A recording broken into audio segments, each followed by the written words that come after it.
Hi hello മക്കളെ, എല്ലാ മക്കൾക്കും എജ്യൂമേറ്റിന്റെ ഇന്നത്തെ ക്ലാസ്സിലേക്ക് സ്വാഗതം. ഇന്നത്തെ ക്ലാസ്സിൽ നമ്മൾ നോക്കാനായിട്ട് പോകുന്നത് 6ാം ക്ലാസ്സിലെ മക്കളുടെ മലയാളത്തിലെ 2ാമത്തെ യൂണിറ്റ് ആയിട്ടുള്ള പൂത്തുതിമർക്കാം എന്നതിലെ ഫസ്റ്റ് പാഠമാണ്. ഒരു നിമിഷം എന്നാണ് ഈ പാഠത്തിന്റെ പേര്. ക്ലാസ്സിലേക്ക് കിടക്കുന്നതിന് മുന്നേ ആയി ചാനൽ ആദ്യമായി കാണുന്നവരാണെങ്കിൽ ഒന്ന് സബ്സ്ക്രൈബ് ചെയ്ത് സപ്പോർട്ട് ചെയ്യാൻ മറക്കരുത്. അതുപോലെ വീഡിയോ നിങ്ങളുടെ കൂട്ടുകാരിലേക്ക് കൂടെ ഒന്ന് ഷെയർ ചെയ്ത് കൊടുക്കാനും മറക്കരുത് കേട്ടോ. അപ്പോൾ ശരി, നമുക്ക് നേരെ ക്ലാസ്സിലേക്ക് കിടക്കാം. ഒരു നിമിഷം. വൃശ്ചികത്തിലെ ഒരു രാത്രിയായിരുന്നു അത്. കുളിരും മഴയും ഞരളത്തിന്റെ സോപാനവും ഒരുപോലെ പെയ്തിറങ്ങിയ രാവ്. പുറത്തു കോരിച്ചൊരിയുന്ന മഴ. ഇടയ്ക്കയുടെ ലഹരിയിൽ അഷ്ടപതിയിൽ ആറാടി സ്വാതി തീർന്നാൾ പദങ്ങളിൽ അലിഞ്ഞ് ആ കലാകാരൻ സ്വയം ഇല്ലാതാകുന്നത് ഒരു വല്ലാത്ത കാഴ്ചയായിരുന്നു. അപ്പോൾ ഞരളത്തിനു മുന്നിൽ ചെറുതെങ്കിലും തന്നെ അറിയുന്ന സദസ്സില്ല. പുറത്തു കോരിച്ചൊരിയുന്ന മഴയില്ല. എന്തിന്, തന്റെ ശരീരം തന്നെയില്ല. മിന്നൽ പിണരേറ്റ് കത്തുന്ന ഒരു പച്ചമരം പോലെയായി അദ്ദേഹം.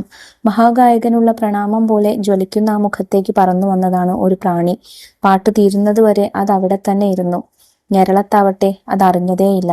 സമുദ്രത്തിലേക്ക് ഒഴുകുന്ന നിലയെപ്പോലെ അദ്ദേഹം ശാന്തമായി ഒഴുകി. അപ്പോൾ മധുരാജാണ് ഈ ഫോട്ടോ എടുത്തത്. ആ ഫോട്ടോഗ്രാഫറുടെ പേരാണ് മധുരാജ്. അദ്ദേഹം എഴുതിയ ഒരു ചെറിയ 4 വരികളാണ്. ഒരു കലാകാരൻ തന്റെ അവസാന നിമിഷങ്ങളെ എങ്ങനെയാണ് അഭിമുഖീകരിച്ചിരിക്കുന്നത് എന്ന് നമുക്ക് എന്ത് ചെയ്യാം, ഈ ഒരു ചിത്രം കണ്ടാൽ തന്നെ മനസ്സിലാക്കാനായിട്ട് പറ്റുന്നുണ്ട് അല്ലെ. ഇനി ONV കുറുപ്പിന്റെ 4 വരികൾ കൂടെ നോക്കാനുണ്ട്. സ്മൃതിതാളങ്ങൾ എന്ന കവിതയിൽ നിന്നെടുത്തതാണ്. നോക്കൂ.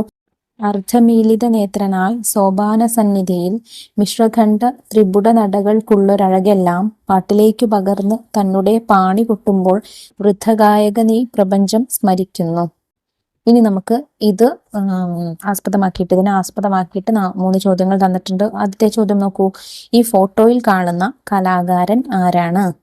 പ്രശസ്ത സോപാന ഗായകൻ ഞരളത്ത് രാമപൊതുവാളാണ്. ചോദ്യം 2. ഈ ഫോട്ടോയിലെ കാഴ്ചയും കവിതാഭാഗത്തിലെ അവസാന വരിയും താരതമ്യം ചെയ്യൂ, പറയൂ. പ്രായം ഒരുപാടായിട്ടുണ്ടെങ്കിലും തൻ്റെ വാർദ്ധക്യം പോലും മറന്ന് സോപാനത്തിൽ മുഴുകിയിരിക്കുന്ന കലാകാരനെ നമുക്ക് ചിത്രത്തിൽ തന്നെ കാണാം. പരിപാടി നടക്കുന്ന സദസ്സിനെയും പുറത്തെ കോരിച്ചൊരിയുന്ന മഴയെയും എന്തിന് തൻ്റെ മുഖത്ത് വന്നിരിക്കുന്ന പ്രാണിയെപ്പോലും ഞരളത്ത് അറിഞ്ഞിട്ടില്ല. അത്രമേൽ ആ കലാകാരൻ പാട്ടിൽ ലയിച്ചു പോയിട്ടുണ്ട് എന്നാണ് ഫോട്ടോഗ്രാഫർ മധുരാജ് എഴുതിയിരിക്കുന്നത്. ചിത്രത്തിലും നമുക്കത് കാണാം. ONVയുടെ വരികളിലും പറഞ്ഞിരിക്കുന്നത് ഇത് തന്നെ. വൃദ്ധഗായകൻ ഈ പ്രപഞ്ചം വിസ്മരിക്കുന്നു എന്നതാണ് കവിതയിലെ അവസാന വരി. വൃദ്ധനായ ആ ഗായകൻ ഈ പ്രപഞ്ചം പോലും മറന്നുപോയിരിക്കുന്നു എന്നാണ് ഈ വരികളുടെ സാരം. കലാകാരന്മാർ അങ്ങനെയാണ്. അവർക്ക് കലയാണ്, കഴിവാണ് പ്രധാനം. ചോദ്യം 3. കവിതയിൽ മറ്റെന്തെല്ലാം കാര്യങ്ങൾ പറയുന്നുണ്ട്? ONV കുറുപ്പിന്റെ സ്മൃതിതാളങ്ങൾ എന്ന കവിതയിൽ വൃദ്ധനായ ഒരു ഗായകനെ കുറിച്ചാണ് പറയുന്നത്.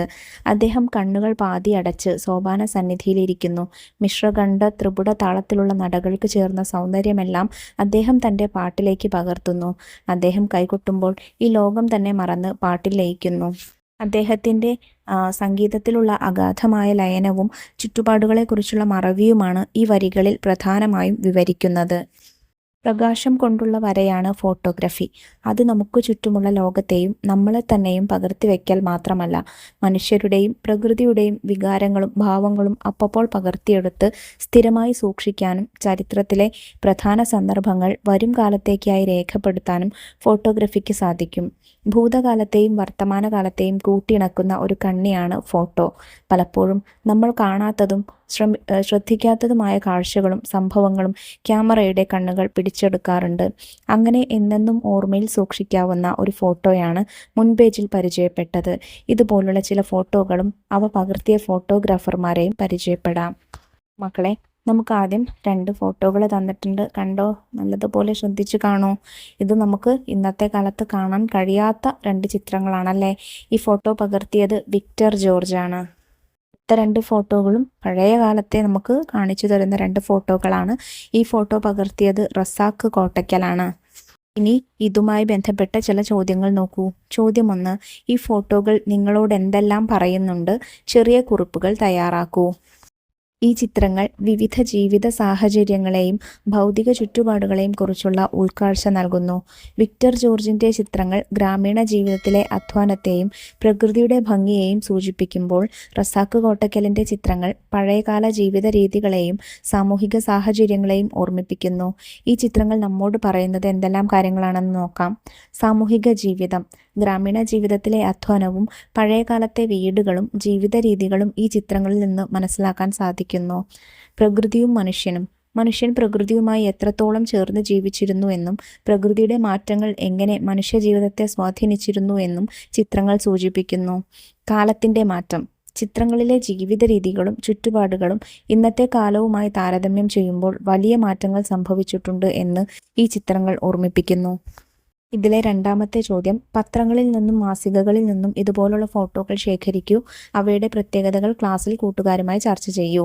ഇത് നിങ്ങൾക്ക് ശേഖരണമാണ്, ചെയ്യാവുന്നതാണ് കേട്ടോ.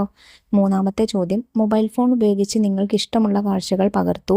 മികച്ച ഫോട്ടോകൾ ഒരു കുറിപ്പോടെ പ്രദർശിപ്പിക്കുകയും ക്ലാസ് ഗ്രൂപ്പുകളിൽ പങ്കുവെക്കുകയും ചെയ്യുക. ഇതും നിങ്ങൾക്ക് ക്ലാസ്സിൽ ചെയ്യാവുന്ന ഒരു പ്രവർത്തനമാണ്. ചെയ്തു നോക്കുക.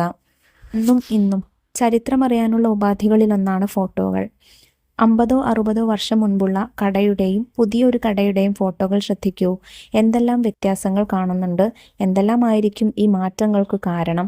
നിങ്ങളുടെ നിരീക്ഷണങ്ങൾ ക്ലാസ്സിൽ അവതരിപ്പിക്കൂ. 2 ചിത്രങ്ങൾ തന്നിട്ടുണ്ട്. ഒന്ന് പഴയ കാലത്തുള്ള ഒരു 60 വർഷം മുൻപുള്ള ഒരു കടയുടെ ചിത്രമാണ്. രണ്ടാമത്തേത് ഇന്നത്തെ കാലത്ത് നമുക്ക് കാണാവുന്ന ഒരു കടയുടെ ചിത്രമാണ്. നമുക്ക് രണ്ടും തമ്മിലുള്ള വ്യത്യാസങ്ങളും അതിനുള്ള കാരണങ്ങളും ചർച്ച ചെയ്യാം. നമുക്ക് പ്രധാനമായും കാണുന്ന വ്യത്യാസങ്ങൾ എന്തൊക്കെയാണെന്ന് നോക്കാം. കെട്ടിടത്തിൻ്റെ ഘടനയും നിർമ്മാണവും തമ്മിൽ വ്യത്യാസമുണ്ട്. പഴയ കട ഓലമേഞ്ഞതോ അല്ലെങ്കിൽ ഓടിട്ടതോ ആയ ഒരു ചെറിയ കെട്ടിടമാണെങ്കിൽ പുതിയ കട കോൺക്രീറ്റ് കെട്ടിടമാണ്. സാധനങ്ങളുടെ പ്രദർശനത്തിൽ മാറ്റമുണ്ട്. പഴയ കടയിൽ സാധനങ്ങൾ ഭരണിയിലോ ചാക്കുകളിലോ തുറന്നു വച്ചിരിക്കുമ്പോൾ പുതിയ കടയിൽ സാധനങ്ങൾ പാക്കറ്റുകളിലും ഭംഗിയുള്ള റാക്കുകളിലും അടുക്കി വച്ചിരിക്കുന്നു. മൂന്നാമതായി, സാധനങ്ങളുടെ വൈവിധ്യത്തിൽ മാറ്റമുണ്ട്. പുതിയ കടയിൽ കൂടുതൽ തരം സാധനങ്ങളും ബ്രാൻഡുകളും ലഭ്യമാണ്. പഴയ കടയിൽ അടിസ്ഥാന ആവശ്യങ്ങൾക്കുള്ള സാധനങ്ങൾ മാത്രമാണ് ഉണ്ടായിരുന്നത്. പിന്നെ ശുചിത്വം. പുതിയ കടയിൽ കൂടുതൽ വൃത്തിയും വെടിപ്പും നമുക്ക് കാണാം. വെളിച്ചം. പുതിയ കടയിൽ മികച്ച വെളിച്ച സംവിധാനങ്ങളുണ്ട്. പിന്നെ ഉപകരണങ്ങളിൽ മാറ്റമുണ്ട്. പുതിയ കടയിൽ കമ്പ്യൂട്ടർ, ബില്ലിംഗ് മെഷീൻ തുടങ്ങിയ ആധുനിക ഉപകരണങ്ങൾ നമുക്ക് കാണാം. ഇനി ഈ മാറ്റങ്ങൾക്കുള്ള കാരണങ്ങൾ എന്തൊക്കെയാണെന്ന് നോക്കാം. സാങ്കേതിക വിദ്യയുടെ പുരോഗതിയാണ് ഒന്നാമത്തെ കാരണം. നിർമ്മാണ മേഖലയിലും സംഭരണത്തിലും സാങ്കേതിക വിദ്യയുടെ വളർച്ച പുതിയ കടകളെ കൂടുതൽ ആധുനികമാക്കി. ഉപഭോക്താക്കളുടെ ആവശ്യങ്ങളാണ് രണ്ടാമത്തെ കാരണം. ആളുകളുടെ ജീവിത നിലവാരം ഉയർന്നതും പുതിയ ഉൽപ്പന്നങ്ങളോടുള്ള താല്പര്യവും കടകളിൽ കൂടുതൽ വൈവിധ്യം കൊണ്ടുവന്നു. മൂന്നാമത്തെ കാരണം സർക്കാർ നിയമങ്ങളും നിയന്ത്രണങ്ങളുമാണ്. ഭക്ഷ്യസുരക്ഷ, ശുചിത്വം എന്നിവയുമായി ബന്ധപ്പെട്ട നിയമങ്ങൾ കടകളുടെ പ്രവർത്തന രീതിയിൽ തന്നെ മാറ്റങ്ങൾ വരുത്തി. ഗതാഗത സൗകര്യങ്ങളാണ് അടുത്ത മാറ്റം. ഗതാഗത സൗകര്യങ്ങൾ മെച്ചപ്പെട്ടതിനാൽ കൂടുതൽ സാധനങ്ങൾ എളുപ്പത്തിൽ കടകളിൽ എത്തിക്കാൻ സാധിച്ചു. പിന്നെ അടുത്തത് മത്സരമാണ്. മറ്റു കടകളുമായുള്ള മത്സരം ഉപഭോക്താക്കളെ ആകർഷിക്കാൻ കടകളെ നവീകരിക്കാൻ പ്രേരിപ്പിച്ചു. അവസാനത്തെ മാറ്റത്തിനുള്ള കാരണം സാമ്പത്തിക വളർച്ചയാണ്. രാജ്യത്തിൻ്റെ സാമ്പത്തിക വളർച്ചയും ആളുകളുടെ വാങ്ങൽ ശേഷി വർദ്ധിച്ചതും കച്ചവട മേഖലയിൽ വലിയ മാറ്റങ്ങൾ ഉണ്ടാക്കി. അപ്പോൾ ഇത്രയും കാര്യങ്ങളാണ് കേട്ടോ മക്കളെ ഒരു നിമിഷം എന്നുള്ള ഈ പാഠത്തിൽ നിങ്ങൾക്ക് ചെയ്യാനായിട്ടുള്ളത്. പാഠഭാഗവും നമ്മൾ ചെയ്ത ചോദ്യോത്തരങ്ങളൊക്കെ എല്ലാ മക്കൾക്കും മനസ്സിലായിട്ടുണ്ടെന്ന് വിശ്വസിക്കുന്നു. വീഡിയോ ഉപകാരപ്രദമായിട്ടുണ്ടെങ്കിൽ നിങ്ങളുടെ കൂട്ടുകാരിലേക്ക് കൂടെ നമ്മുടെ ക്ലാസ് ഒന്ന് ഷെയർ ചെയ്ത് കൊടുക്കാൻ മറക്കരുത്. അതുപോലെ 6ാം ക്ലാസ്സിലെ മറ്റു വിഷയങ്ങളുടെ വീഡിയോസിന് വേണ്ടി ചാനൽ ഒന്ന് സബ്സ്ക്രൈബ് ചെയ്ത് വെക്കാൻ മറക്കരുത്. ഇന്നത്തെ ക്ലാസ്സിനെ കുറിച്ചുള്ള അഭിപ്രായങ്ങൾ നിങ്ങൾക്ക് കമൻറ്റ് ബോക്സിലൂടെ അറിയിക്കാവുന്നതാണ്. അപ്പോൾ ശരി, അടുത്ത ക്ലാസ്സുമായി നമുക്ക് വീണ്ടും കാണാം. താങ്ക്